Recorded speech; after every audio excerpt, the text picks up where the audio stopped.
Hi everyone, and welcome back to the 2013 C77 Design Awards. I'm Sarah Spear, and I'm the program manager for the Design Awards program live in New York City. And right now we're going to go ahead and announce the DIY category winners and honorees. So I'm going to go ahead and turn it over to Goli, who is in Sebastopol, California.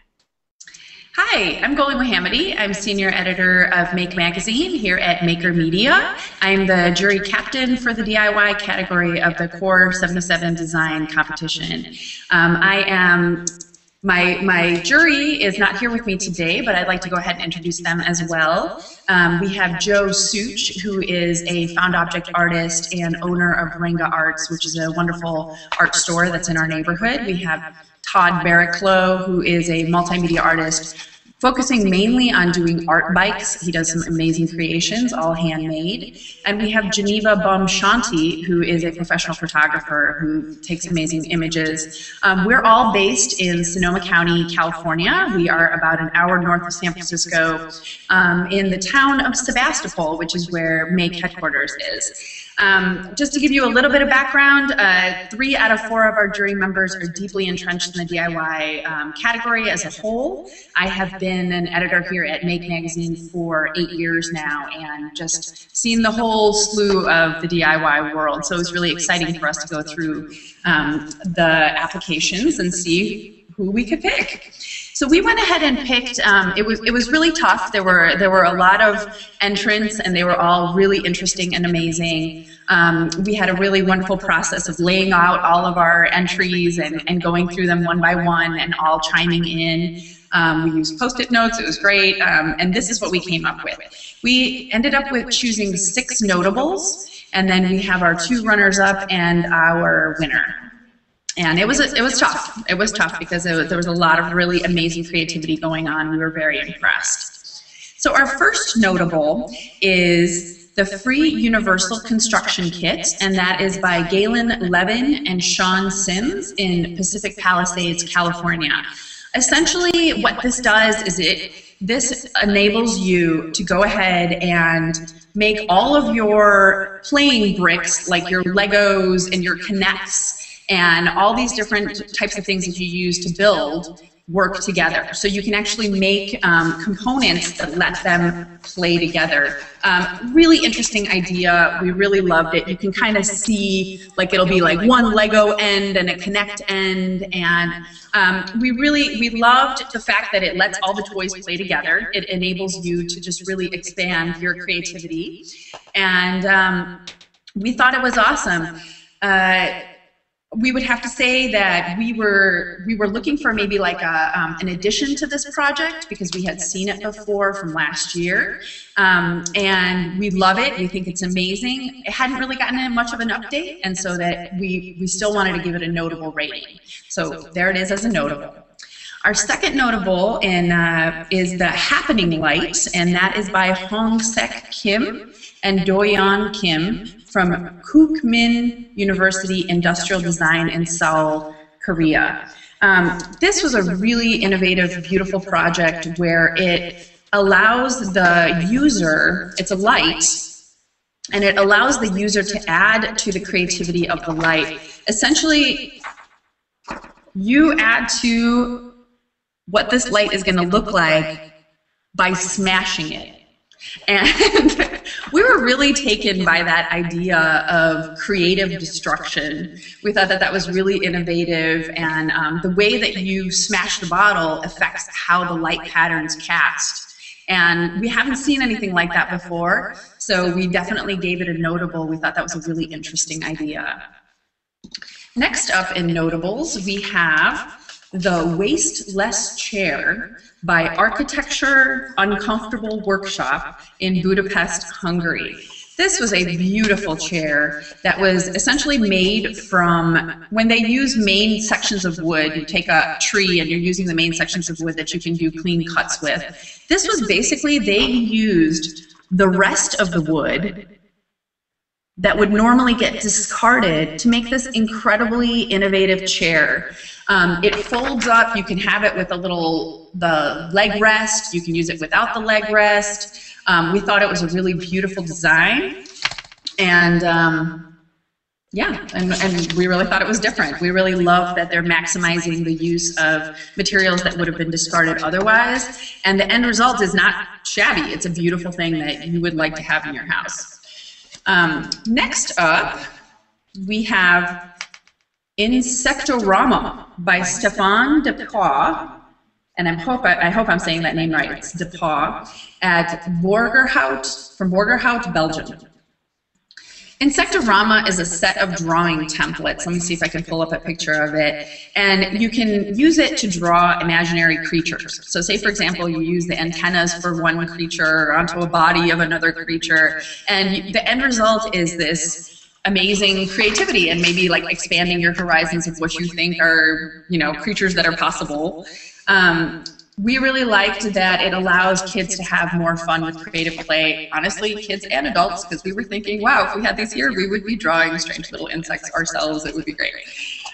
We really did think that we do a lot of work here at Make with Kids and through our Maker Fairs, and we really thought that if this was in a display at Maker Faire, I would guarantee there would be hordes of children hovering around it and having a great time coming up with creative new insects. So we really like that one. This is actually, I'll show this because this is really funny. They have kind of like examples of little creatures that they've created. Super fun. So that one was really great. That got a notable rating as well. Well, we have two more notables actually. Another one of our notables is the Flipbook Kit by Wacky Stuff Incorporated from Venice, California. This is we really like this one because what it does is it allows you to take digital pictures. It's taking digital and bringing it back to analog. So what you're doing is you can take a video or a set of photographs that you have digitally recorded, and then through using this kit, you can convert it into frames of a flipbook. So what you end up with is a classic flipbook. They did some really interesting designs on some of these. And you know, it's a handheld, you feel like you're in the Victorian era, but you actually took digital and took it backwards to analog. We really like that, crossing different eras of media. We thought that was really innovative and interesting. And finally, our last notable that we have is the Amplifier Dock by Timothy Wickander in Eden, Maryland, and that's for Instructables.com. This amplifier dock was really neat. We had a lot of discussion around this because, to tell you the truth, there are a lot of similar products out there that enable you to take your device, whether it's your phone or your computer, and amplify this when you're on the go. So say you're in the hotel room, you have your phone, you want some music, what do? You can, you know, like I said, there's a lot of ready-made products like that, but this one, what made it really different and notable to us was that it enables you to use a bowl. You go anywhere, you can find any kind of bowl, whether it's plastic or ceramic or whatever, and I'm trying to see if I have one. You can kind of see, so the thing itself, the dock is just this little wooden piece right here. But it's very stylishly created.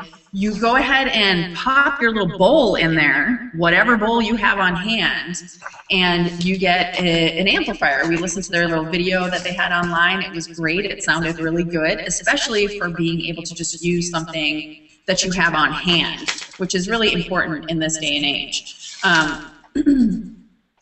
And yeah, and we like the idea of creative reapplication of everyday objects. That was really neat. Outside the box thinking that caught our attention for the amplifier dock. Now we are going to move our way into our runners-up. We have two runners-up, and gosh, all these projects are so beautiful. I have to say, we were really impressed by the angles that they had taken and the vision that they had with what they were creating. Our first runner-up is the Chameleon Bag, and that's by Catherine McElroy from the School of Visual Arts in New York City, New York. The Chameleon Bag, you know, I gotta say, when we were looking at this one, everybody was saying, I really need one of these. This would be really helpful for me. It looks really neat. It's got sets of lights, LED lights on it, and essentially it's using RFID and LED to let you know what you forgot. So, for instance, you have RFID tag attached to your phone, your set of keys, what have you, your laptop even. And as you put these different components into your bag, the bag goes ahead and lights up. So if you have a row of lights that are missing, you know, lo and behold, I've forgotten my keys, and so I should probably go back and find them. So right there on one visual glance at these row of lights, you can know that are you forgetting something or not. We really enjoyed that project. We thought that it was really interesting what they had done with it. We've seen a lot of stuff with blinky bags and RFID, but nothing that was actually this awesome and useful. And it's really timely with the use of RFID in the industry. So really, really interesting usage that they had there. Our other runner-up, the second runner-up that we have is Dr. Wagon, by the Dr. Wagon team, Stanford, California, for Stanford University. Dr. Wagon was amazing because it's using a tactile method to teach programming. Now this could be useful for kids up to adults. It is useful for people who, like myself, I'm a visual learner, and so, you know, sometimes programming seems very abstract, and this is a way to actually make it tangible. And we thought they did an excellent job. I don't know if you can see this, but it's really cute. The little Dr. Wagon guy, actually, you fit the cubes together, and then it tells Dr. Wagon what to do. So basically, you're seeing the commands, the coding commands are on the cubes, and then when you fit them together, the little Dr. Wagon with his glasses like rolls around and does what you told him to do. And we thought that would be helpful for a lot of people. In our industry, we find a lot of folks who think that programming is kind of a big hurdle to get over, and it opens up a lot of project opportunities when you can get over that hurdle. So we really liked the way that they approached this in taking this kind of fuzzy concept and making it very tangible, hands-on, and visually pleasing. That is it for our notables and our runners-up. And so now we go on to our main winner for the DIY category.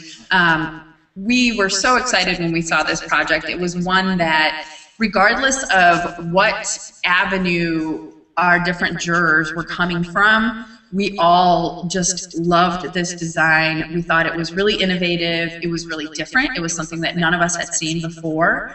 It was very useful, which in the world of DIY, we do think it's really important for things to be useful. Whimsical is great too, but useful is even better. And one of the things I just want to add that we judged across the board was the documentation of the piece, the photographs of the piece, because in the DIY category, all of these things are very important. When you're doing things yourself, it's very important that you document them properly and that you can present them to the world in a digestible manner. And these folks did a great job.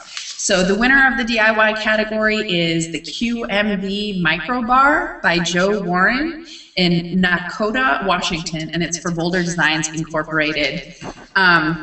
Once you see this, you're gonna want one too. This is what it looks like folded up. Okay, this looks pretty normal. It's just a little table, right? But say, for example, you want to have a little sit down, pull out your laptop and do some work or have some cocktails. Each side of this pulls out into its own stool. Not only does it pull out into its own stool, but they each have a little footrest. There's a little table underneath the main table.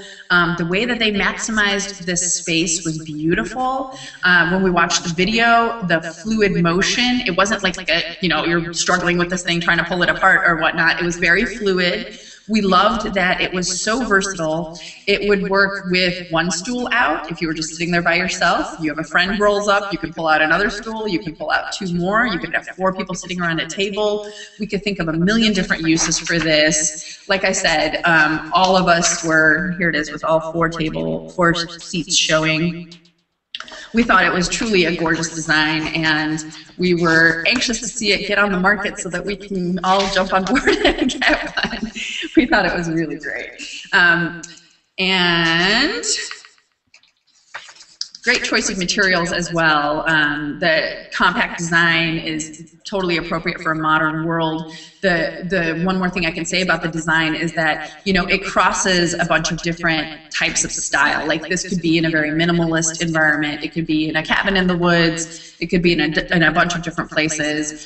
We just absolutely loved it, and that was our main winner. And I believe that is it. So thank you so much. I really appreciate it, and we appreciate the opportunity to see all of this really inspirational design and all of the amazing work that everyone put into it. Thank you to everyone who went ahead and applied. Kudos to you for creating and for joining the DIY environment. Thank you. Great, thanks a lot, Goli.